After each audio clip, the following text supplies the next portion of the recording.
जी अस्सलाम वालेकुम everyone. I hope you all are doing good and welcome to the session. आज तक हम प्रोग्रामिंग को जो डिफाइन कर चुके हैं, just to have a quick recap कि programming is the art of problem solving plus coding. तो जब हम कहेंगे कि हम प्रोग्रामिंग सीख रहे हैं यहाँ पे 6 माह के अंदर, तो हम इसमें दो बातें कर रहे हैं कि एक, हमें प्रॉब्लम सॉल्विंग सीखनी है। दूसरा, जो भी प्रॉब्लम है जब हम उसका मैथमेटिकल मॉडल बना के हमने उसको सॉल्व कर लिया है तो सोल्यूशन को हमने किसी प्रोग्रामिंग लैंग्वेज के अंदर कोड करना है। So by this I am hopeful कि हम इसको फिर एक स्टेप आगे लेके जा सकते हैं। And while we are programming and obviously once we program on for computer system, तो मैथमेटिकल मॉडल बना के सॉल्व करते हैं। तो एक कंप्यूटर के अगर हम स्ट्रक्चर को बेस पे जाके देखें तो उसमें दो ही चीज़ें हैं। एक है उसका कंप्यूटेशनल यूनिट जो कंप्यूटेशंस कर रहे हैं, मुख्तलिफ चीज़ों को कंप्यूट कर रहा है, और दूसरा उसकी स्टोरेज। ये दो ही बुनियादी चीज़ें हैं जिसकी बेस पे एक कंप्यूटर कहलाता है। बाकी सारी एडिशनल चीज़ें हैं, और जो एडिशनल चीज़ें हैं वो तो फिर एडिशनल है। वो जाहिर बात है, उससे क्या है कि एक मशीन को एक्स्ट्रा पावर मिल रही होती है। लेकिन एक चीज़ होती है कोर, जैसे एक इंसान है ना, आपकी रूह है, तो उसके बगैर आप मुर्दा हैं, चाहे आपके जिस्म में कुछ भी लग जाए। तो एक चीज़ होती है जो उसकी असास या उसकी रूह की हैसियत रखती है। तो हमारे जो डिजिटल डिवाइसेस हैं, जो कंप्यूटर्स या इस तरह की चीज़ें हैं, तो इन डिजिटल डिवाइसेस के अंदर जो रूह की हैसियत है ना, वो ये अरिथमेटिक एंड लॉजिक यूनिट रखता है। और फिर इस अरिथमेटिक एंड लॉजिक यूनिट को जो बुनियादी चीज़ें फराहम की जा रही होती हैं, वो जो है हमारा कंट्रोल यूनिट कर रहा होता है। ओबियसली ऐसे मैंने बताया कि इसको हम सेंट्रल प्रोसेसिंग यूनिट कहते हैं, CPU, the brain of a digital device. और इसके साथ क्या क्या होते हैं, दो चीज़ें, एक मेमोरी एंड स्टोरेज। अब इनको अभी एट दिस मोमेंट एक ही समझें कि कोई ऐसी जगह जहाँ पे कोई चीज़ स्टोर कराई जा सकती है तो हम उसको क्या कहेंगे, मेमोरी या स्टोरेज आप अभी कह लें। फिर हमने कहा कि प्रॉब्लम चले हमने सॉल्व कर ली, मैथमेटिकल मॉडल बना लिया, जो कि 80% ऑफ द पार्ट है किसी भी प्रोग्रामिंग की प्रॉब्लम का। तो वो 80% पार्ट को भी हम नहीं छेड़ रहे। हमने ये बात की कि यहाँ पे कॉम्प्लेक्सेस हैं, लोग डिफिकल्ट समझते हैं कि प्रोग्रामिंग लैंग्वेज को सेंस नहीं कर पाते। वो कहते हैं बस एक ही प्रोग्रामिंग लैंग्वेज आती है, दूसरी पे स्विच करना आसान है या मुश्किल है। तो ये मुश्किल आसान करने के लिए मैंने ये गुजारिशात दो चार आपकी खिदमत में पेश की थी कि प्रोग्रामिंग लैंग्वेज जो है, इसकी पूरी हिस्ट्री आपको एक सेशन में बताई गई थी कि starting from the day 1 till date machine language, then we went for assembly language, and then हम फिर हाई लेवल लैंग्वेजेस की तरफ आए। फिर सोर्स कोड की डेफिनेशन से चेंज किया कि भाई कौन हमें कितना ज़्यादा बाउंड करता है और कौन हमें कितना ज़्यादा आज़ाद छोड़ता है। तो जो जितना ज़्यादा लैंग्वेज हमें फ्री करती जाएगी, खुद सारी जिम्मेदारी उठाती जाएगी, मेमोरी मैनेजमेंट, पॉइंटर्स को, बाकी चीज़ों के साथ खेलना, ये सारा कुछ खुद मैनेज कर रही होगी, हमें हाई लेवल की एक्सेस दे रही होगी, उतना ज़्यादा हम उसको हाई लेवल लैंग्वेज कहना शुरू कर देंगे। सो देन वी सेट कि अब जब हमारे पास लैंग्वेजेस हैं, तो लैंग्वेजेस किस लिए यूज़ हो रही हैं, एक प्रॉब्लम के सोल्यूशन को कोड करने के लिए, ताकि वो मशीन के ऊपर रन हो सके, कंप्यूट किया जा सके। तो जब हम कर ही कंप्यूट रहे हैं, हमारा बुनियादी काम कंप्यूट करना है, तो जाहिर बात है वो जो वैल्यूज़ हैं जिनको हमने कंप्यूट करना है, वो वैल्यूज़ किस तरह की होंगी। अगर हम डिटरमिन करते हैं प्रोग्राम लिखते हुए एज अ प्रोग्रामर, तो इसका मतलब है कि वो लैंग्वेज क्या होगी, वो स्ट्रांगली टाइप लैंग्वेज है। लेकिन अगर कोई लैंग्वेज हमें ये फैसिलिटी देती है कि भाई किसी भी तरह का डाटा आ जाए, मैं डाटा देख के खुद डिटरमिन कर लूँगी कि मैं इसको कैसे डील करना है, तो ये अगर वो हमें मतलब आसानी फराहम करे, तो हम इसको फिर क्या कहते हैं, लूजली टाइप लैंग्वेजेस कहते हैं।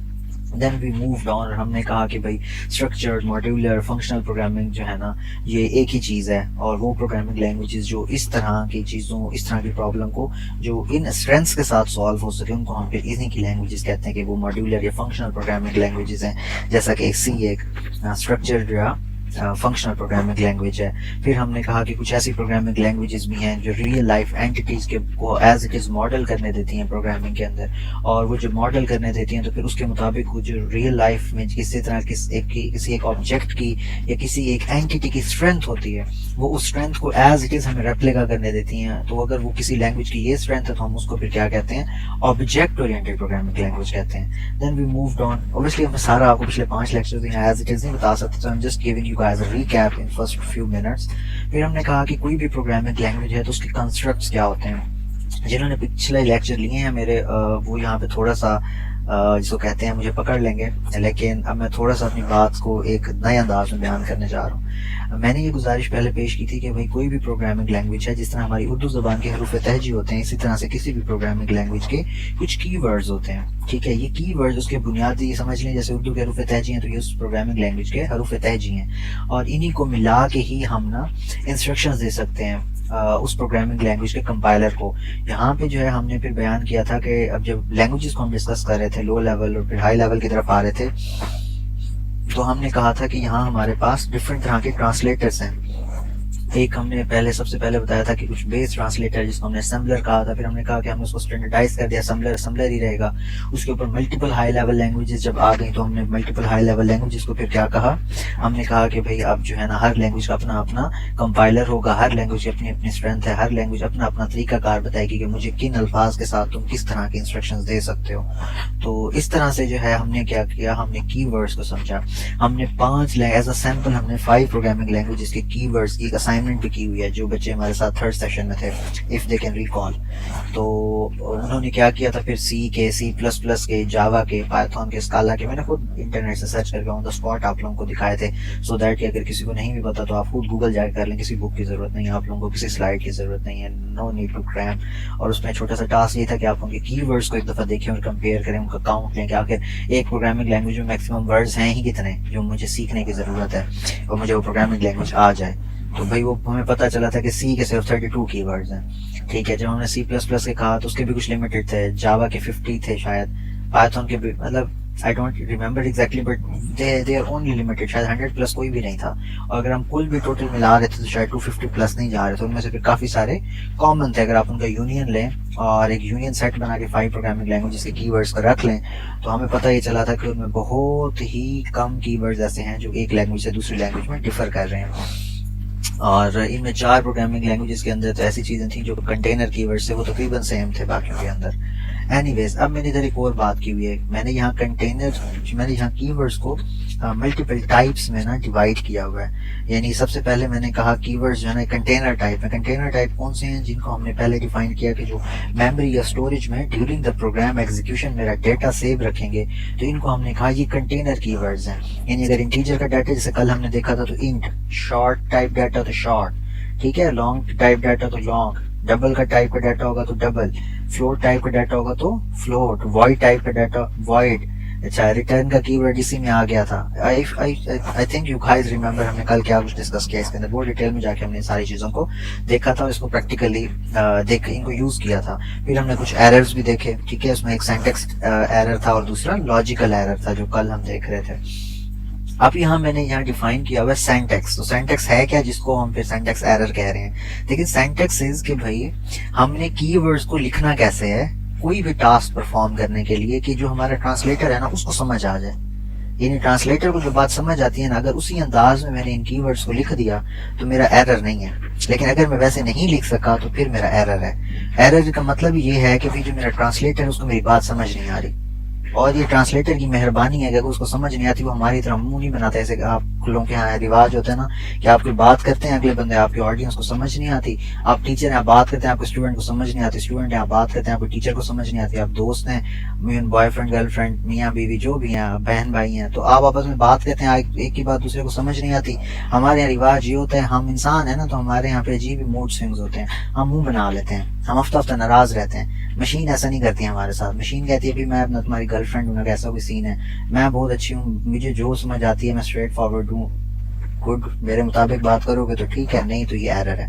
ये देखो यहाँ पे तुमने मेरे मुताबिक बात नहीं की, यहाँ पे तुम मेरे मुताबिक नहीं हो, यहाँ तुम मेरे मुताबिक नहीं हो। तो लिहाजा मशीन जो है ना वो क्या करती है, वो कहती है कि भाई ये मेरा स्टैंडर्ड स्टाइल है और इसी के मुताबिक मेरे से बात करो, इसके मुताबिक बात नहीं करोगे तो मैंने कोई हैक्टिक नहीं करना। मिसाल के तौर पे मुझे हिंदी समझ आती है, उर्दू समझ आती है, तुम मेरे साथ पर्शियन में बात करनी शुरू कर दो, या मुझे मिसाल के तौर पर अरेबिक समझ आती है, तुम मेरे साथ चाइनीज में बात करनी शुरू कर दो। तो ऐसा तो नहीं होगा ना, फिर जो मुझे समझ नहीं आएगी तो मैं एरर ही दिखाऊंगी। तो machine is very clear over here. और हमने क्या है, पहले दिन मैंने एक एग्जांपल दी थी कि अगर हमें एक कमरे के अंदर एक अंधा हमें मिल जाए और हमें अगर उसको इंस्ट्रक्शंस देनी पड़े कि आप कमरे से कैसे बाहर जाएं, तो आपको अब जो एनालॉजी याद आ रही होगी कि हमें बिल्कुल 100% क्लियर होना पड़ेगा उस बेचारे के साथ कि भाई तुम, वो पहली बात तो हमें उसकी लैंग्वेज सेम करनी पड़ेगी ना, कि जो मैं कह रहा हूँ उसको एग्जैक्टली वही समझ आ रहा है, और जो उसको समझ आता है मैं उसी को इस्तेमाल करते हुए अल्फाज को कहूँ ना।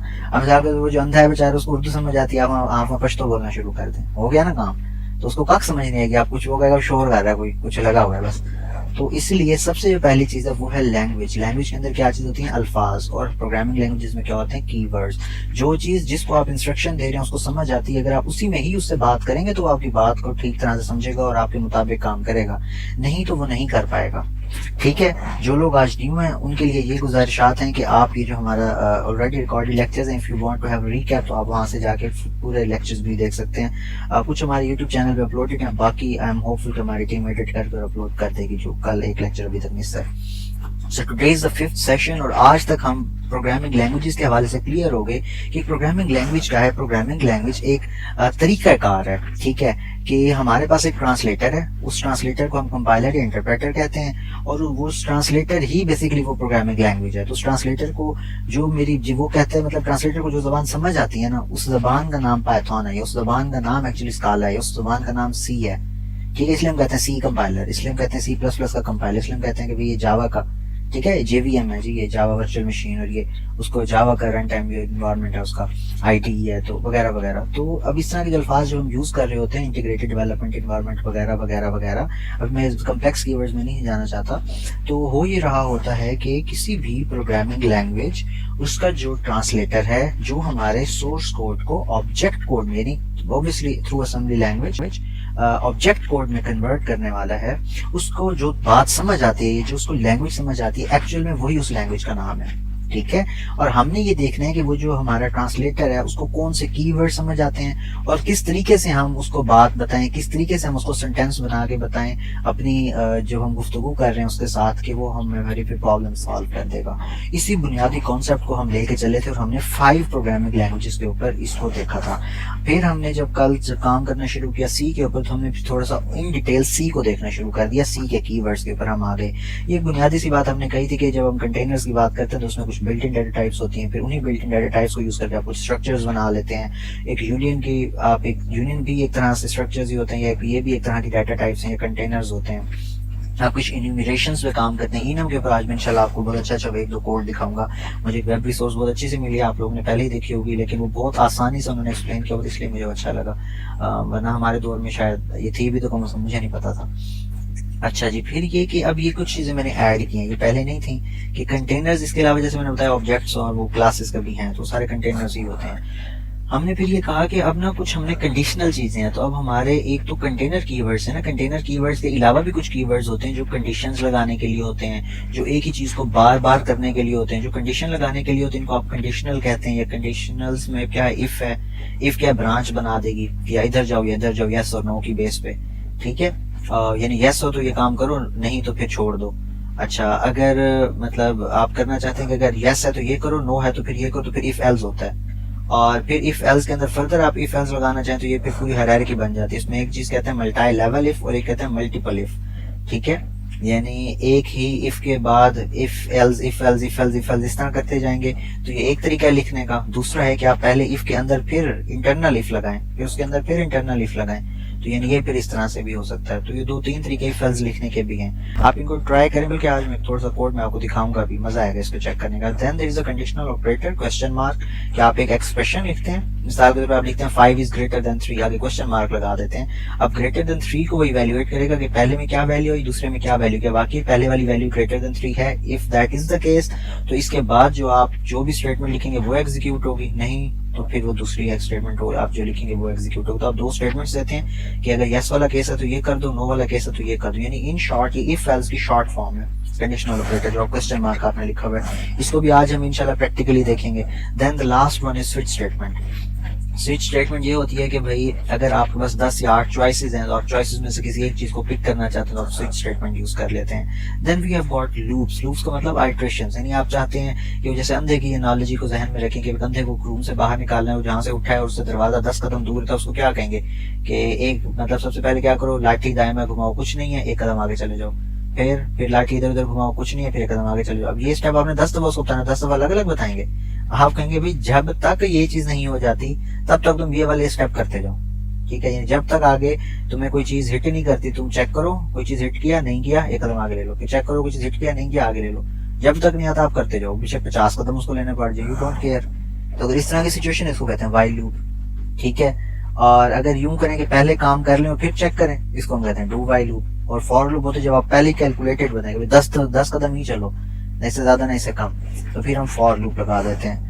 तो इस तरह से जो है हमारी लूपिंग का काम हम आइट्रेशंस में काम करते हैं। एंड देन मैंने कहा था कि भाई सिंटैक्स मैंने ऊपर डिफाइन किया कि मुख्तलिफ तरह के काम करने के लिए आप इन कीवर्ड्स को इस्तेमाल करते हैं। वो काम करने का जो तरीकाकार है उसको हम क्या कहते हैं, सिंटैक्स। और वो काम क्या हो सकते हैं, वो काम ये हो सकते हैं, आप रीड करें, आप राइट करें, आप कंडीशंस लगाएं, लूप्स लगाएं, फंक्शन लिखें, स्ट्रक्चर, क्लासेस और इस तरह के काम। अब हम दोबारा उसी पे आ जाते हैं जो हमने अभी तक मैं रिवीजन आपको दे रहा हूँ, तो 21 मिनट हो चुके हैं कि कीवर्ड्स इन सी प्रोग्रामिंग। ये सारे हमने कीवर्ड्स कल देखे थे, auto, break, case, character, const, continue, default, ठीक है, डबल, एल्स।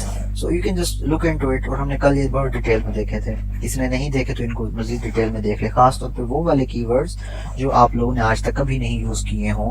फॉर एग्जांपल आपने रजिस्टर कीवर्ड शायद, मुझे लगता है शायद ही किसी ने यूज किया हो, अगर आप सी प्रोग्रामिंग ऑलरेडी कर भी रहे हैं तो। या वोलेटाइल का कीवर्ड बहुत कम यूज किया जाता है, यानी ना होने के बराबर। करते तो हैं एक्सटर्न का कीवर्ड बहुत कम यूज करते हैं। इन्यूमरेशंस हम लोग बेसिक लेवल जब हम प्रोग्रामिंग करते हैं तो हम बहुत कम इन्यूमरेशन का, इनम का कीवर्ड यूज करते हैं। तो इससे ये होता है कि आपको सबका पता होना चाहिए, फिर जैसे जरूरत पड़े आप वैसे वैसे इस्तेमाल करते जाएं। कंटेनर कीवर्ड्स ये हैं सारे, जैसा कि मैंने आपको कल भी दिखाया था। इसमें वोलेटाइल का कीवर्ड है, ये बहुत कम यूज होता है हमारे यहाँ। और कल हमने जब इनको दिखाया था तो हमने सिर्फ इसकी डिफाइन किया था। आज इनकी मैंने एक एक एग्जांपल्स भी इसमें डाल दी हैं कि भाई अगर हमने किसी ऐसे वेरिएबल को या कंटेनर के अंदर एक वैल्यू को डिफाइन करना जो हमने बाद में चेंज नहीं करनी, हम नहीं चाहते कि during the execution of the program उस पर कोई चीज असरअंदाज हो, तो हम उसको फिर क्या करते हैं, हम कॉन्स्ट कर देते हैं। इस तरह से फिर हमने कुछ फंडामेंटल डाटा टाइप्स देखी थी जिनमें यहाँ पे क्या है, डबल है, कैरेक्टर है, अलॉन्ग विद दैट इन्यूमरेशन है। अब ये इन्यूमरेशन की आप देख लें जरा, इस पे मैं चाह रहा था कि मैं आप लोगों को ना चीजें दिखाऊं प्रैक्टिकली भी। और उसके अंदर जो है आप देखें इसने कैसे डिफाइन किया, इनम का कीवर्ड लिखा है, जो उसने इन्यूमरेशन डिफाइन करनी है उसका नाम लिखा है, आगे उसने करली ब्रेसेस लगा दिए हैं। करली ब्रेसेस के अंदर उसने कुछ नाम लिखे, आप देखें हार्ट, स्पेस। जिनको वो ताश वगैरह खेलने का शौक उनको समझ आ रही होगी, जिन्होंने कभी नहीं खेले उनको तो शायद इतना आइडिया नहीं होगा, उनको फिर मैं कोई और एग्जाम्पल से समझाता हूँ।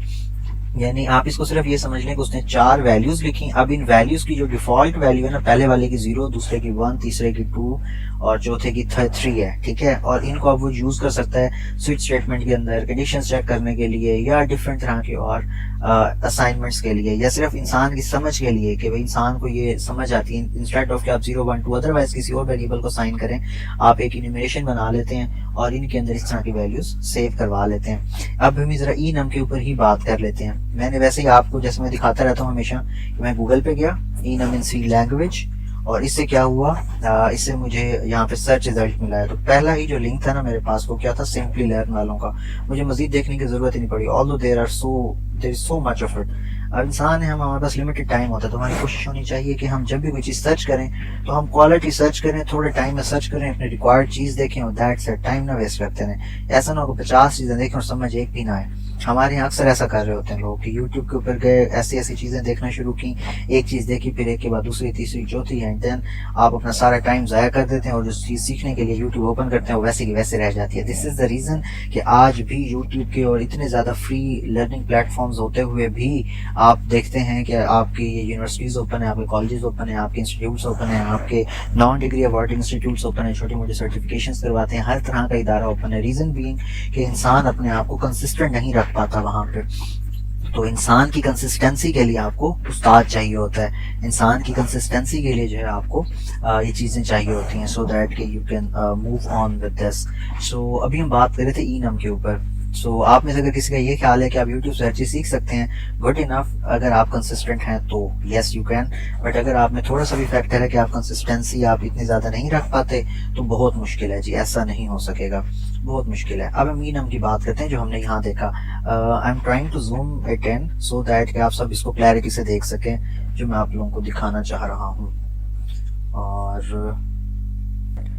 तो ये देखिए, ये मैं आपको दिखा रहा था जो कि ड्यू टू सम रीजन ये आउट हो गया फिर. So enumeration और enum in C is a special kind of data type defined by the user. उसने define किया हुआ है, ये वैसे एक दफा पढ़ लें, समझ ना भी आया तो कोई मसला नहीं, हम अभी इसको practically देखते हैं, कुछ समझ आ जाएगी सबको. It consists of constant integrals or integers that are given names by a user. जैसे आपने अभी उधर देखा भी था, उसने spades, hearts इस तरह के नाम दिए हुए थे. The use of enum in C to name the integer values makes the entire program easy to learn, ठीक है, understand and maintain by the same or even different programmers. तो इन शॉर्ट अब आपको तरीका समझाते हैं, कहानी होती क्या है. ये देखें, इनम लिखा उसने कार्स को, ये तो सबको पता है ना, फरारी शरारी सबको पसंद भी है, BMW, मर्सिडीज, जीप किसी को शायद ना पसंद हो इसलिए उसने 0 भी दिया हुआ है, ठीक है. तो होता ये है कि अगर तो उसने वैल्यू जैसे असाइन की हुई है 3, 5, 0, 1, तो अब तो वो वैल्यू असाइन होगी जो इसने यहाँ की है. BMW is equal to 3, Ferrari is equal to 5, Jeep is equal to 0, Mercedes Benz is equal to 1. तो अब क्या होगा कि जब भी वो BMW लिखेगा तो इसका मतलब क्या होगा कि भाई 3, वो कह रहा है 3, फेरारी जब भी लिखे वो कहेगा 5, जीप जब भी लिखेगा क्या कहेगा 0, मर्सिडीज बेंज जब भी लिखे इसका मतलब है 1. अब इसमें ना एक और आपको मजे की इधर एग्जांपल दिखाते हैं जो शायद आपको समझ भी आए और अच्छा भी लगे. जिसकी वजह से तो देखिए ऐसे ट्रू फॉल्स कैसे कंडीशन बना दी, इनम किया कंडीशन को, उसमें ट्रू फॉल्स रख दी और आगे उसने उसको ई कर दिया. अच्छा आगे चलते हैं, अभी प्रोग्रामिंग में आ गए हम, ठीक है. Printing the values of week days, तो उसने क्या किया, उसने इनम बनाया डेज का, उसके अंदर उसने सारे रख दिए और स्टार्ट कहाँ से किया 1 से. संडे इज इक्वल टू 1 और फिर उसने Monday, Tuesday, Wednesday, Thursday, Friday, Saturday. अच्छा अब होता है इस तरह से, जो आप पहली वैल्यू साइन करते हैं ना, जैसे संडे को इसने किया है तो उसके आगे जितने भी हैं ना उनको वही वैल्यू साइन होती है, यानी एक एक आगे बढ़ाता जाता है वो, क्योंकि इंटीजर वैल्यू साइन करने के लिए ये इनम डेटा टाइप है ना. हम क्या करते हैं, हम सिर्फ इसको ना अपनी खुशी के लिए कॉपी कर लेते हैं एक दफा Ctrl+C और हम ऑनलाइन GTB जो कंपाइलर है जहाँ हम कल कंपाइल कर रहे थे C, तो हम वहाँ जाके एक दफा इसको रन करके देख लेते हैं, ठीक है, शायद आपको अच्छा लगे. तो और इसको हम थोड़ा सा इसके साथ खेलते भी हैं फिर. सो ऑल ओके जी, I hope you all can see. इसने इनम की बनाया डेज और इसमें 1 संडे को साइन कर दिया, बाकी सारा कुछ. कल हम जो एरर कर रहे थे %d, सबको याद है कि इंटीजर वैल्यूज के लिए %d, लॉन्ग की वैल्यू के लिए %ld, ये थोड़ा स्पेसिफायर्स होते हैं, ये इंशाल्लाह इससे आपको याद हो जाएंगे इधर. तो आज इसको रन करेंगे तो यू सी 1 2 3 4 5 6 7. अच्छा अब मैं कुछ और करना चाह रहा हूँ सिर्फ इसको समझाने के लिए, मैं संडे को ना 1000 करना चाह रहा हूँ, देख रहे हैं, बाकी मैं कुछ नहीं कर रहा. अब हम सेम वही चीज चला रहे हैं, नीचे रिजल्ट देख रहे हैं सब, फर्क महसूस हुआ सबको, इन्यूमरेशन का क्या मतलब है, ठीक है. तो होता ही है कि जब आप इंटीजर वैल्यूज को एक है ना वेरिएबल आप कर दें, तो एक होता है कि अगर आप उनको एक तरीके से, एक ये नहीं बहुत मजे का डाटा स्ट्रक्चर है, इन शॉर्ट में ही कहना चाह रहा हूँ, बहुत मजे का डाटा स्ट्रक्चर है. तो प्रोग्रामिंग को आसान करने के लिए और चीजें समझाने के लिए ना इनम डाटा स्ट्रक्चर बहुत मजे की चीज है. और अफसोस की बात यह है कि इवन जब मैं खुद पंजाब यूनिवर्सिटी के अंदर था या ITU में था, तो वहाँ पे हम जितने भी हम भी प्रोग्रामिंग करते थे ना, वहाँ इसको कोई नहीं यूज करते होते थे. मतलब एम ही ना, कभी कोई TH ये कहते थे ना, कोई टीचर्स ने कभी फोर्स किया था या इस तरह की बातें बताई थी, तो कोई नहीं करते होते थे और मतलब इंजॉय करते थे. और बस जो मतलब जिसको कहते हैं ना, ऐसा कोड लिखते थे 600 लाइंस का कि खुद भी समझ नहीं आ रही थी 3 दिन के बाद. तो इससे ये फायदा होता है इनम वगैरह से कि अगर आप भी काम करते हैं आफ्टर सम टाइम आप देखें तो ये चीज़ें आपको समझ आ रही होती हैं, या बड़ा प्रोजेक्ट बनाता है वो ये चीज़ें समझ आ रही होती हैं, या बहुत लो लेवल और लॉजिक ओरिएंटेड चीज़ हो तो फिर ये चीज़ें आपको बहुत फ़ायदा देती हैं उसको सिंप्लीफाई करने के लिए या चीज़ को ना सादा करने के लिए कि अगले बंदे को समझ आए या आपको खुद भी आफ्टर सम टाइम समझ आ रही हो. तो इनम डाटा टाइप इसलिए मैंने इस पर थोड़ा टाइम लगा दिया आप लोगों के लिए. तो आप इस पेज को ना ज़रा देख सकते हैं मजीद, इसमें से मल्टीपल दी हुई है कि अगर आप इसको खुद असाइन कर रहा है, ठीक है, कॉन्टिन्यूस 1 से लेकर कॉन्टिन्यूस 4 तक उसने डिफरेंट वैल्यूज भी असाइन की हैं. अच्छा अगर ऐसा भी हो सकता है, देखें इधर मैंने किया 1000, मंडे को मैं कर दूं मंडे इज इक्वल टू 1006 और ट्यूसडे को मैंने कुछ नहीं किया. अब हम देखते हैं क्या प्रिंट करवाता है. देखिए नया सीन है ना, अब हालत चेक करो उसने क्या प्रिंट करवाया, देखे, समझ आई किसी को?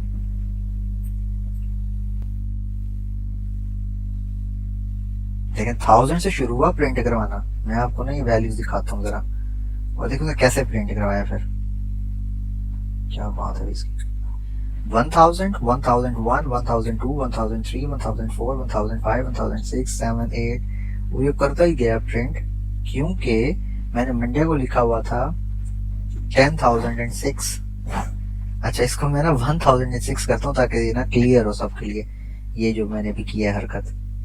अच्छा आप देखें, मैंने किया पहले संडे को रखा 1000, मंडे को मैंने रखा 1006, ठीक है।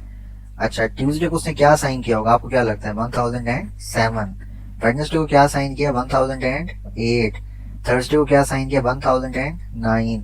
इसको क्या साइन किया? 1010। और सैटरडे को 1011। और यहाँ हो क्या रहा है ये देखें, ये आपको लूप समझाने की कोशिश कर रहा हूँ, इस बहाने आपको फॉर लूप की समझ आ जाएगी। फॉर लूप क्या करता है, वो कहता है कि भाई एक इंटीजर डिफाइन करो, एक और कंटेनर डिफाइन करो आई नेम का।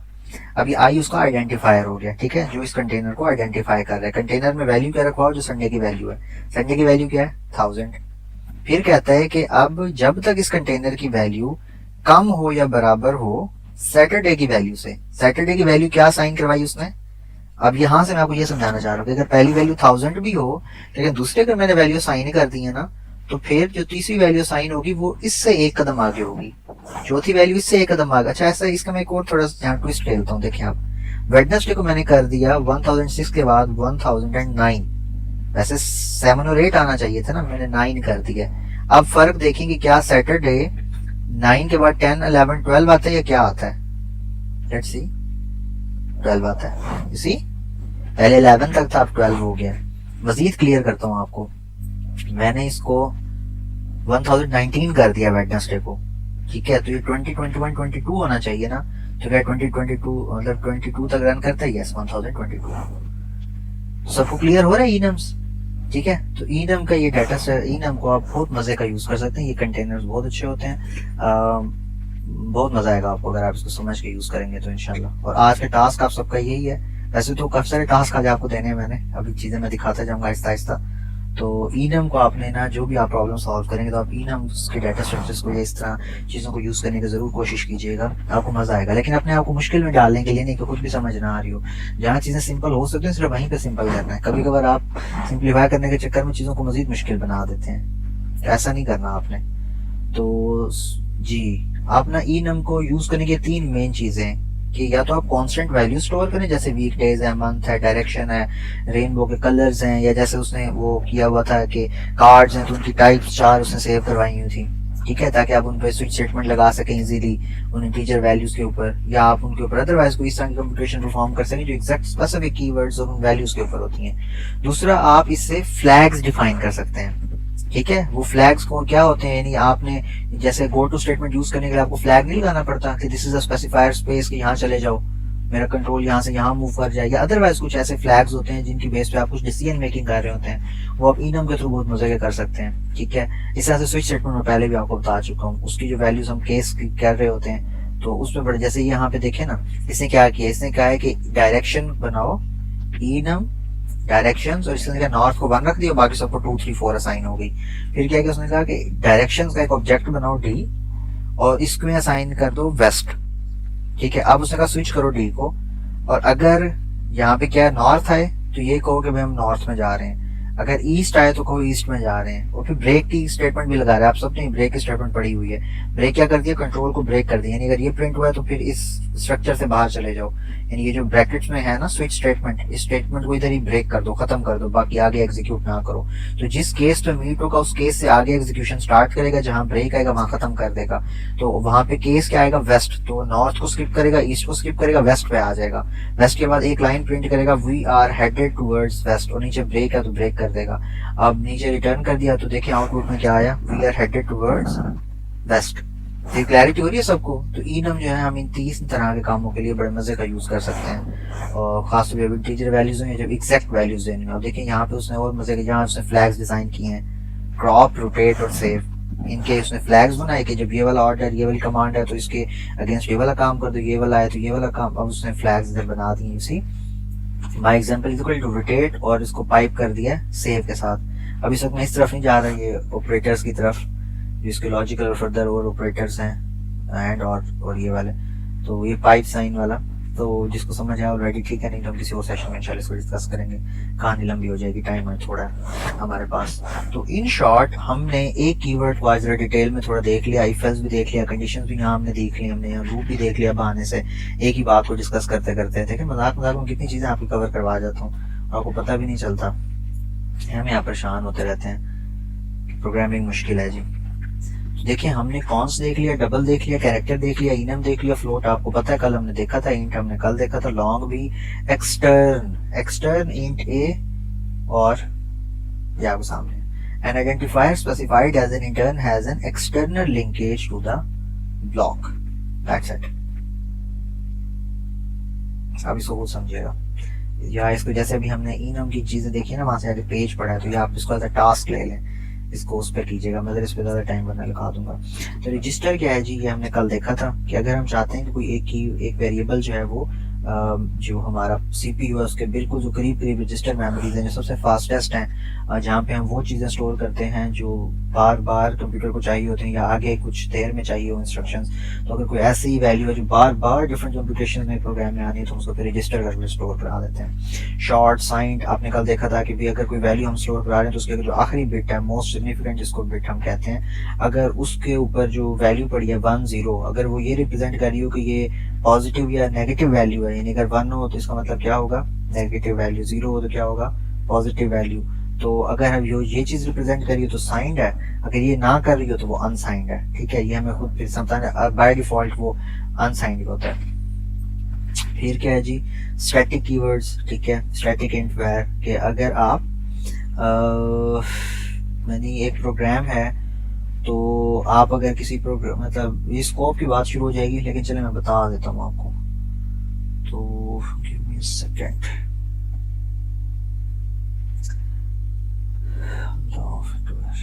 देखिए फॉर लूप है, अगर मैं चाहता हूँ ये फॉर लूप के अंदर जो कुछ है ना वो इस ब्रैकेट के खत्म होने के बाद ना खत्म हो जाएगा, प्रोग्राम फिर भी चलता रहेगा, इसके बाद मैं और फॉर लूप लगा सकता हूँ और फॉर लूप लगा सकता हूँ, जो इसके अंदर एक दफा डिफाइन होगा ना वो इधर ही खत्म हो जाएगा, वो दोबारा हमें फिर से डिफाइन करना पड़ेगा। अगर मैं चाहता हूँ कि मैं चीज तो यहाँ डिफाइन करूँ एक दफा, लेकिन वो तब तक रहे जब तक ये पूरा प्रोग्राम चलता रहे, तो फिर मैं उसको क्या करता हूँ, मैं उसको स्टैटिक कर देता हूँ। ये बात सादा है, मेरे ख्याल से समझ आ गई होगी सबको। तो और ये क्या होता है, इस चीज को स्कोप कहते हैं, यानी अगर इन दो ब्रैकेट्स के अंदर कोई चीज डिफाइन होगी ना तो इसके बाहर कहीं इस्तेमाल नहीं हो सकती, तो लिहाजा ये इसका क्या है, ये इसका स्कोप है, ठीक है। लिहाजा इधर मेन के अंदर ये वाली जो ब्रैकेट्स है ना बाहर, तो इनके अंदर जो चीज डिफाइन होगी वो इधर ही यूज होगी, ये इसका क्या है, ये इसका स्कोप है, ठीक है। तो इसी तरह से ना आप कहते हैं कि यार एक वेरिएबल मैंने यहाँ डिफाइन किया तो उसका स्कोप क्या है, ये यहाँ से यहाँ तक इस्तेमाल हो सकता है, इसके बाहर ये इस्तेमाल नहीं हो सकता, बाहर वालों को नहीं पता कि ये क्या चीज है। यानी अगर मैं मेन के बाहर कोई चीज डिफाइन कर दूं ना तो वो ओवरऑल पूरा प्रोग्राम का कोई भी हिस्सा उसको एक्सेस कर सकते हैं, क्योंकि वो बहुत ऊपर डिफाइन हुआ है या एक्सटर्नल लेवल पे डिफाइन हुआ है, यानी सबसे बाहर है, तो उसको हम क्या कहते हैं, फिर वो ग्लोबल हो जाता है वेरिएबल। और जो अंदर हो यानी किसी स्कोप के अंदर हो, इसको हम कहते हैं कि यार तुम इस स्कोप के लोकल कीवर्ड हो। जैसे फॉर लूप के अंदर ये इंट जो हमने किया है ना वेरिएबल सॉरी, और इसके अंदर क्या है कि हमने संडे की वैल्यूज को साइन किया, तो ये जो वेरिएबल बना है इसको हम कहते हैं लोकल वेरिएबल। क्यों? क्योंकि फॉर लूप के बाद इसकी कोई अपनी औकात नहीं है, ये खत्म हो जाएगा, वैनिश कर जाएगा, मेमोरी में से इसकी एग्जिस्टेंस ही खत्म हो जाएगी। लेकिन अगर मैं इसको यूं कर देता, मैं आपको इधर अभी दिखाता हूँ आपको ताकि मजे की बात समझ आए, कि अगर यही प्रिंट एफ देख रहे हैं, इसके अंदर आई की वैल्यू कंट्रोल सी मैंने किया और मैं इसको दोबारा एक दफा प्रिंट यहाँ करवाता हूँ कंट्रोल वी करके, तो अब मैं इसको जब चला रहा हूँ ना रन करूंगा, हम इसको ना ये वाली जो हमने पंगे किए थे मैं खत्म कर रहा हूँ, सो दैट के आपको आउटपुट में समझ आए कि हम कर क्या रहे हैं और गलती कहाँ पे है। वो इनम का सबको समझ आ गया, उस पर आप सबने ध्यान ही देना, इनम कोई चीज नहीं है यहाँ पे। यहाँ पे सिर्फ ये देखने के int i is equal to Sunday और ये सारी कहानी, तो क्या होना चाहिए 1000 से लेके 1007 तक या 6 तक प्रिंट होना चाहिए, ऐसे ही होगा। अभी देख लेते हैं, जी नहीं ऐसा नहीं हुआ। क्यों? वो कहता है कि भाई ये अनडिक्लेयर्ड है। आप कहेंगे यार अभी मैंने डिक्लेयर किया int i is equal to ये, यहाँ तो प्रिंट हुआ है, देख रहे हो यहाँ पे। अगर मैं इसको यानी यूं कर दूं, यानी कमेंट कर दूं, कल जैसे मैंने आपको बताया था कमेंट करना, तो बिल्कुल ठीक है, देख रहे हैं। लेकिन जैसे ही मैं इसको अनकमेंट करता हूँ तो ये कहता है कि मेरे पास तुम्हारी एक्सेस नहीं है, एरर दे देता है कि भाई यहाँ कोई आई शाई नहीं है, खुद देखो, हमें ये कहानियां ना कराओ। ये मजे की बात है, मशीन की मुंह नहीं बनाती, नाराज नहीं होती, बता देते भी ये गलती है, ठीक है। तो लिहाजा अब मुझे खुद को सही करना है। खुद को मैं कैसे ठीक करूंगा, मैंने ये कहा कि मुझे इस आई की वैल्यू ना इवेंचुअली चाहिए, तो मैंने ये हरकत कर दी। अब देखते हैं क्या अब ठीक हुआ। अच्छा मजे की बात, अब भी ठीक नहीं हुआ। अब वो क्या दे रहा है, एरर। अभी वो कह रहा है अनडिक्लेयर्ड है। वो कहता है error declaration of static variable I in for loop initial declaration. जी, तो कहता है कि यहाँ पे ये डिफाइन हो ही नहीं सकता, हम अदरवाइज एक गलती कर रहे हैं। तो स्टैटिक समझने के लिए हम फिर ये करेंगे कि हम इसको कंट्रोल एक्स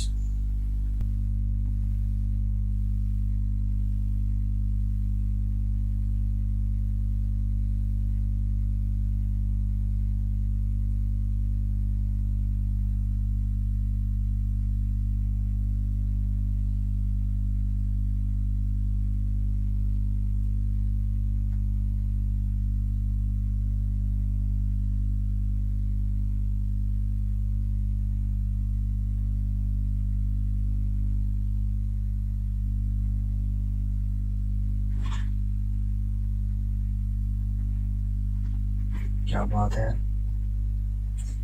अब थोड़ा सा ना आपको यहाँ ना फर्क महसूस करवाते हैं। अभी आपको ऐसे लग रहा होगा ऐसा सेम एग्जीक्यूशन है, सिवाय होंगे जिनको ये बात पहले से समझ आई हुई है।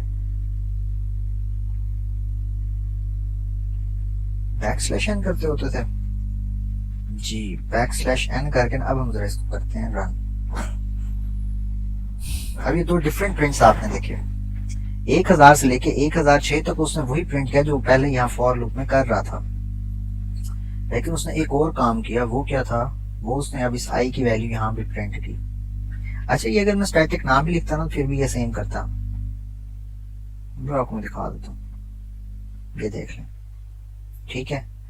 लेकिन एक और चीज यहाँ जो आपको समझनी चाहिए ना वो ये है कि वो असल स्टैटिक समझाना था, वो तो आई डोंट नो आप लोग समझ पाए या नहीं। इन शॉर्ट स्टैटिक आपको मैं कोई और एग्जांपल यहाँ दिखा देता हूँ, लेकिन समझाने के हद तक मैं ये समझाना चाह रहा हूँ कि भाई जब भी मैं इसको स्टैटिक लिखूंगा तो जब तक ये प्रोग्राम चल रहा है तब तक ये आई एग्जिस्ट करेगा। लेकिन अगर मैं इसको स्टैटिक नहीं लिखता तो जैसे ही ये ब्रैकेट है ना, ये वाली ब्रैकेट जिसके अंदर ये आई डिफाइन हुआ है, तो ये जैसे ही इससे बाहर कंट्रोल जाएगा इस आई की कोई एग्जिस्टेंस नहीं है, कोई वैल्यू नहीं है। ओके, तो इधर अगर मैं आई को डिक्लेयर करूंगा इंट आई, तो ये फिर ग्लोबल डिक्लेरेशन हो जाएगी यहाँ पे। तो अब ये क्या हो जाएगा, पहले ये लोकल था अब ये ग्लोबल वेरिएबल हो गया, चलेगा वैसे ही, ठीक है। अब ये स्कोप की बातें हैं, तो मैं चाहूंगा कि आप थोड़ा सा इस पर स्टडी करें कि स्कोप ऑफ अ वेरिएबल, ठीक है, ऑफ अ वेरिएबल। तो स्कोप ऑफ वेरिएबल इन सी अगर आप करेंगे, गूगल पे जरा सर्च कर लेंगे तो आप इस पे थोड़ा कोई एक दो ना पेजेस पढ़ लें, variable scope in C, local and global scope explained. तो इस पे एक दो पेजेस देखेंगे ना आपको विद एग्जांपल बहुत क्लैरिटी से खुद बता देगा। इन शॉर्ट सिंप्लीफाई मैंने खुद आपको कर दिया, और यहाँ से आपने आगे फिर थोड़ा स्टैटिक को भी समझना है कि भाई स्टैटिक का क्या मतलब। स्टैटिक का ये होगा कि भाई आप जब किसी एक वेरिएबल को किसी लोकल एरिया में डिफाइन करेंगे एज अ स्टैटिक और फिर वो बाहर एक्सेस हो जाएगा। तो इसकी हम एक just for the sake of a try हम ये करते हैं कि हम फॉर लूप के अंदर हम एक करते हैं static int j is equal to 9, और यहाँ i प्रिंट के बनाने की बजाय हम j प्रिंट करा देते हैं। लेट अस सी वर्क करता है या नहीं, नहीं ये भी नहीं वर्क कर रहा। तो इन शॉर्ट मेरी तरफ से कुछ गलती है, ये आपने फिर पढ़ना है तो आपने मुझे कल बताना है भी क्या गलती थी, ठीक है। आप एक टास्क हो गया छोटा सा। साथ उस्ताद बनने का ही बड़ा फायदा होता है, जो चीज खुद से खुद आती है ना बच्चों को टास्क दे दो, मजे काम है ना, गुड हो गया जी। तो कंटेनर्स हमने ना यहाँ देखना स्टार्ट कर लिए तो हमें काफी हद तक क्लियर होना शुरू हो गई हैं चीजें। स्टैटिक इंट वैर जैसे भाई ने किया हुआ है यहाँ पे, तो स्ट्रक्ट को आप देख सकते हैं, ठीक है, इनम की तरह ही है। लेकिन यहाँ पे क्या है, यहाँ पे वहाँ था ना इंटीजर वैल्यूज को हम नाम दे रहे थे, यहाँ हम थोड़ा सा डिफर कर रहे हैं। और वो डिफर हम क्या कर रहे हैं, हम यहाँ पे मुख्तलिफ जो बिल्ट इन डाटा टाइप्स थी उनको इकट्ठा करके एक कंटेनर बड़ा बना देते हैं। तो इससे थोड़ा सा फाका हो जाता है। फिर ये कि टाइप डिफाइन हम कर रहे हैं, और टाइप डिफ से क्या हो रहा है कि हम जो है ना, जो एग्जिस्टिंग डाटा टाइप होती है ना, फ्लोट है जैसे, तो हम उस फ्लोट का हमने एक और नाम रख दिया केजी, जैसे नीचे एग्जांपल में आप देख रहे हैं। ठीक है, तो इसी तरह से आप रख सकते हैं कि यार टाइप डिफ स्ट्रिंग का नाम रख दें मुजम्मिल, कैरेक्टर का नाम रख दें दानिश, एग्जाम्पल दे रहा हूँ। ठीक है, इस तरह से आप डबल का नाम रख दें सादिया, अच्छा फ्लोट का नाम रख दें सबा, कुछ भी ऐसा जो आपके जहन में आए आप रख दें, सिर्फ for the sake of fun. आपने इंजॉय करना है टाइप डिफाइन को, वो इतना सीरियस होकर प्रोग्रामिंग ना किया करें कि उस्ताद डंडा लेकर सर पे खड़ा हो उसमें खा जाना है, मार देना, कुछ नहीं ऐसा होने वाला। इंजॉय किया करें प्रोग्रामिंग करते हुए, तो इस तरह के ना फनी फनी एक्टिविटीज करेंगे, आपको मजा आएगा काम करने का। अच्छा यूनियन, ये सेम जैसे सेट का यूनियन नहीं लेते थे आप लोग, ये तकरीबन वही चीज़ है। इसमें फ़र्क सिर्फ ये होता है, यानी आमतौर पे वही स्ट्रक्चर ही है एक तरह से, लेकिन फ़र्क सिर्फ इतना है कि स्ट्रक्चर में अगर आप एक ही चीज़ मल्टीपल टाइम लिख सकते हैं ना, यहाँ एक ही चीज़ एक ही दफ़ा होगी, बस ये फ़र्क है। ठीक है, तो a union can hold only one of its members at a given time, ये इसकी बात है। ठीक है, यानी एक यूनियन में तीन चीज़ें आपने डिफाइन की ना, तो आप स्टूडेंट का यूनियन के अंदर बैठे टाइम को एक चीज़ सेव कर सकते हैं। आगे चलते हैं जी। Volatile, to define an object which may vary in value in a way that is undetectable to the compiler। ठीक है, तो अगर ऐसा है तो आप उसको वोलेटाइल करिए। वैसे आपस की बात है एडवांस लेवल पे, जब आप लो लेवल की प्रोग्रामिंग कर रहे हो तब तो शायद यूज़ होता होगा, लेकिन बहुत कम इस पे ना वो करते हैं use. So let's move on. और हमने देखा जी अनसाइंड, वॉइड, ऑटो। ऑटो क्या है जी, क्या आप खुद कंटेनर डाटा टाइप स्पेसिफाई ना करें, ऑटोमेटिकली कर ले, तो अगर कोई ना हो, कोई भी डाटा टाइप नहीं है, नल मतलब इसको कहते हैं, तो वो वॉइड हो जाती है। फिर अनसाइंड हम पहले देख रहे हैं, साइज ऑफ कल हमने देखा था, रिटर्न, फिर लूप के ये भी हम सारे देख चुके हैं, ब्रेक स्टेटमेंट आपने देखी, केस आपने देखी, इफ एल्स आपने देख लिया, फॉर लूप आपने चलाते हुए देख लिया, do, go to, while, switch आपने देख ली, डिफॉल्ट। अच्छा डिफॉल्ट का केस जो है ना, ये स्विच स्टेटमेंट के अंदर ही होता है कि अगर कुछ ना हो तो फिर क्या हो, फिर ये डिफॉल्ट के नीचे जो केस होता है वो हो जाता है। तो मतलब उसमें तो कंटिन्यू जो है, और यदि अगर आप चाहते हैं कि क्या हो, यानी फॉर लूप के अंदर अगर आप 10 स्टेटमेंट्स लिखे हैं लेकिन आप 6 स्टेटमेंट के बाद एक कंडीशन लगा दें, उसके बाद कहते हैं कंटिन्यू, कि अगर कंडीशन ट्रू हो तो अगली स्टेटमेंट एग्जीक्यूट ना करो, दोबारा से एग्जीक्यूशन के स्टार्ट पे चले जाओ, तो यानी वो उसको ख़त्म कर दो, आगे कंटिन्यू रख दो। तो इस तरह की चीज़ के लिए ना आप कंटिन्यू यूज़ करते हैं। ये बाकी जो कीवर्ड्स हैं ये आपने खुद देखने हैं यहाँ से आज, तो ये बड़ी मज़े की चीज़ें हैं और आपको मज़ा आएगा इनको देखने का। अब जो है आज हम तकरीबन सी लैंग्वेज की जो चीज़ें हैं ना बहुत डिटेल में हम देख चुके हैं, और आई होप कि आपने सबको इंजॉय किया होगा। आज प्योर टेक्निकल चीज़ें थी और मैंने बहुत ज़्यादा आज दाएँ बाएँ गपशप पे फोकस नहीं किया। हमारे पास चंद मिनट रह चुके हैं, एंड आई वुड अर्ज कि अगर आप में से किसी का कोई सवाल है तो आप काइंडली जो टेक्स्ट है इस हमारे डिस्कशन का, मीटिंग का जो टेक्स्ट मैसेजेस हैं वहाँ पे अपना क्वेश्चन टेक्स्ट कर दें, सो दैट कि I am able to answer you all.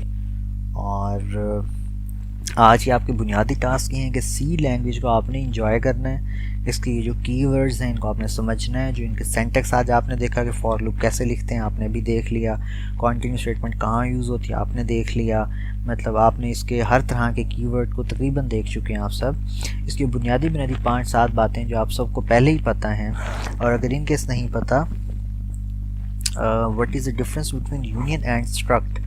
देखें स्ट्रक्ट के अंदर ये है कि वो आप मल्टीपल कंटेनर्स जो है ना उनको आप एक बड़े कंटेनर में बंद कर दें तो ये हो जाएगा स्ट्रक्ट। लेकिन ऐसा हो कि आप कहें कि भाई एक ही कंटेनर है, उसके मतलब इसको थोड़ा तरीके से समझाता हूँ, यानी आपके पास एक ना बॉक्स है और आपके पास चॉइस है आउट ऑफ 3 कि आप कौन सा बॉक्स वहाँ रखना चाहते हैं। तो अगर ये सिचुएशन हो जाएगी तो फिर होगा यूनियन। लेकिन अगर आपके पास बड़ा बॉक्स हो और आपके वो तीनों जो आपके हैं ना बॉक्सेस वो तीनों एक द सेम टाइम आ जाएं, ये है स्ट्रक्चर। तो यूनियन सेट की तरह होता है कि एट ए टाइम उनमें से एक चीज़ होगी सेम तरह की चीज़ों में। तो जब भी आप यूनियन करते हैं ना तो फिर आप ये कहते हैं भाई इनमें से कोई एक चीज़ इसमें होगी, तो कभी क्या होगा कभी क्या होगा कभी क्या होगा, जिस तरह की आपको ज़रूरत हो आप उस तरह उस स्ट्रक्चर को यूज़ कर लें। ठीक है सुमर हनीफ, आप अगर मज़ीद इसका डिफ़र देखना चाहें तो आप यहाँ पे इसको डिफ़र करके देख लें, स्ट्रक्ट वर्सेस यूनियन, सॉरी। ये बड़ी मज़े की चीज़ थी जब ये डेनिस रिची ने ये सी की प्रोग्रामिंग लैंग्वेज लिखी थी यूनिक्स ऑपरेटिंग सिस्टम बनाने के लिए। तो एट दैट टाइम ये कॉन्सेप्ट जब भाई ने अपनी बुक में भी लिखा हुआ है ना, इंट्रोडक्शन टू सी के अंदर, वो बड़ा मज़े का एक्सप्लेन किया हुआ है। I would urge you all, अगर आप में से कोई इंटरेस्टेड हो, छोटी सी किताब है 160-170 पेजेस की, उस पर हम एक दफ़ा स्किप तो नहीं, स्किम कर लें, स्किम करें मतलब जल्दी जल्दी देख लें उसको, तो वो आपको बहुत मज़ा आएगा। बुक का नाम है इंट्रोडक्शन टू सी प्रोग्रामिंग, इस तरह से, intro to C programming, Dennis Ritchie, ये introduction to C programming by Dennis Ritchie. तो ये उसकी किताब है, ये PDF है, फीस सबीलिल्लाह अवेलेबल है इंटरनेट पे। तो अगर आप चाहेंगे तो अभी मैं डाउनलोड करके आप लोगों को शेयर भी कर देता हूँ। हाँ, उसमें कोई बड़ी बात नहीं है। इस बुक का कवर आप देखना चाहें तो इमेजेस के अंदर अगर हम आएँ तो आप यहाँ देख सकते हैं, this is the book cover, और ये ऑनलाइन मुफ्त में अवेलेबल है। बहुत पुरानी है, सी की यानी गुरु किताब है, यानी सी बनाने वाले ने लिखी है तो खुद समझ लें तो कितनी ज़बरदस्त बुक होगी। तो इस किताब को तो वैसे ही यानी एक दफ़ा पढ़ लें, मजाक में, वो ख़रीदने की कोई ज़रूरत नहीं है। फिर कह रहा हूँ पैसे नहीं ज़ाया करना, और तो कुछ चीज़ में पैसे खर्च करना अच्छा होता है, लेकिन ये पब्लिकली ऑनलाइन हर किसी के पास अवेलेबल है। ये पहला लिंक ही आ गया, तो आप यहाँ से इसको डाउनलोड करें। तो यहाँ पर ये भी करके दिखा देते हैं, डाउनलोड हो गया तो यहाँ ओपन भी कर देते हैं आपके लिए। मेरा इंटरनेट आई थिंक स्लो है, जिसकी वजह से ज़रा टाइम ले रही है। हाँ जी, कोई और सवाल किसी और का? GoTo के बारे में बता दें। जी मैं बताता हूँ। GoTo ये होता है कि इन द मीन टाइम जब ये डाउनलोड होता है तो अभी ना ये फॉर लूप है ना, अगर मैं कहता हूँ इफ़, कंडीशन लगा रहे हैं हम, 1000 से स्टार्ट किया था ना, अगर मैं कहता हूँ if I is equal to 1003, तो क्या करो भाई, GoTo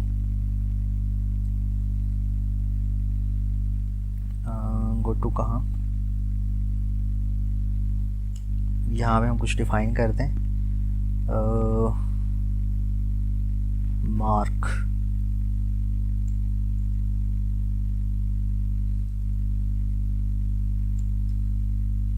मुझे नहीं पता ठीक चलेगा या नहीं चलेगा। वाह, वो कहते हैं मार्क क्या चीज़ है भाई।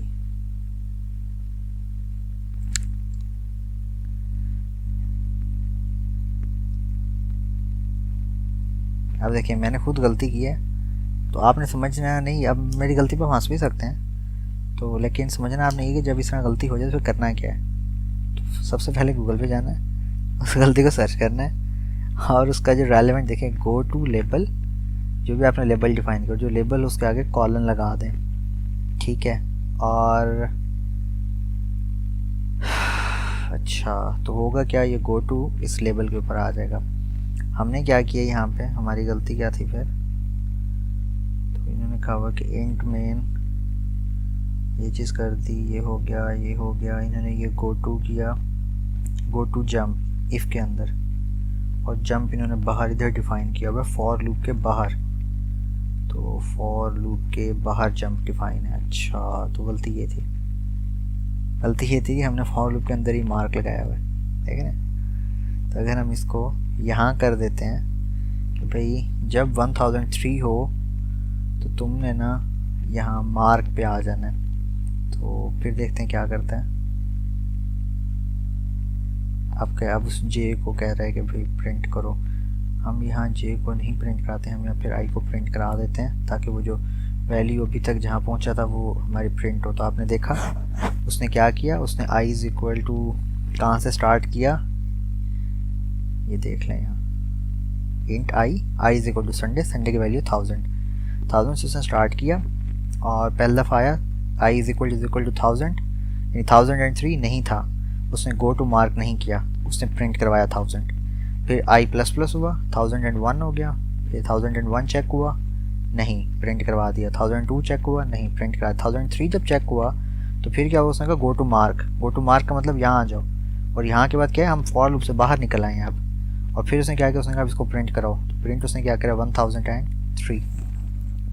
तो उस्मान गनी, क्लियर हुई है बात। और आपके बहाने से बाकी सबको भी गो टू स्टेटमेंट क्या होती है।